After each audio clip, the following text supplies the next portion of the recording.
Hello, I'm Dr. Edgar Tay from the Asian Heart and Vascular Center. I'm an interventional cardiologist. Aortic regurgitation is actually a problem of one of the heart valves. The aortic valve is actually one of the most important valves in the heart. We call it an outlet valve, so it allows blood to come out when the valve opens. Every valve serves two functions. One is to open and the other is to close.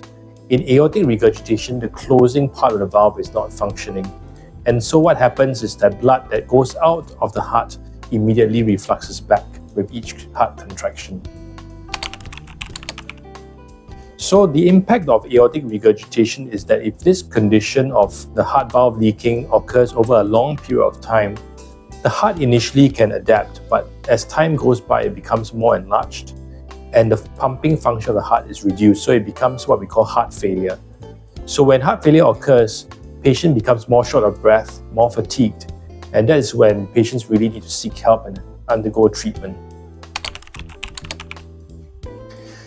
In terms of treating this aortic valve regurgitation, the most conventional way is open heart surgery. So open heart surgery essentially means opening the chest, putting the patient on a bypass heart-lung machine, removing the damaged valve and sewing in a new artificial heart valve. And this could of course be either metal valves or animal valves. This is conventional open surgical treatment. But now we also have another form of treatment called TAVI, or transcatheter aortic valve implantation. This therapy essentially is used for patients who are more frail, who are probably higher risk for surgery, and can be done by putting in the tube through the leg and delivering this heart valve from the leg to the area of the leaky valve and implanting this valve into that area without having to open the patient's chest. So it allows the patient another alternative or another form of treatment in order to resolve this problem. So TAVI originally was done for patients with aortic stenosis or narrowed heart valves, and over time we have used some of these valves for patients with leaking valves with aortic regurgitation as well. But these valves are not dedicated, so only until recently the engineers invented a new valve which allows it to sit more stably in the area of the aortic valve. And this is what we call a dedicated valve for aortic regurgitation. And this valve actually has been found to be more effective and has better results than the older valves that we used to have. So in terms of aortic regurgitation, this latest valve, or this TAVI valve, has gone through some initial evaluations. So the first study is called the ALIGN-AR pivotal trial.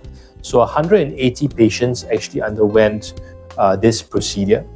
These are patients with moderate to severe or severe aortic valve leaking.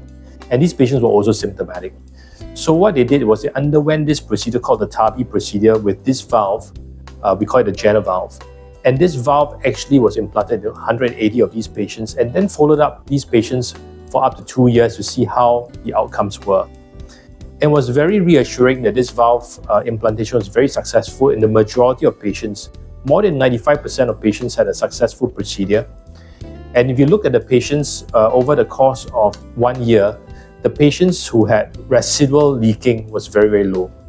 So after 2 years, only 3 patients had anything more than medium degree of leaking. So it's actually very good results for this particular valve. So one of the known complications associated with implanting such a valve is the slightly higher rate of pacemaker implantation. So in the initial pivotal trial, that rate of pacemaker implantation was about 24%, and over time this dropped to less than 15%.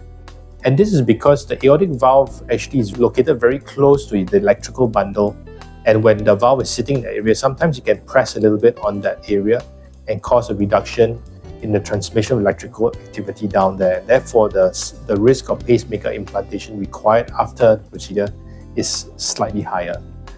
The other complications are quite similar to what standard TAVI procedures would be, so inclusive of things like bruising or bleeding from the site where the procedure is done, stroke we mentioned before, and also potential injury to the structures of the arteries or the heart, but that is very rare and uncommon.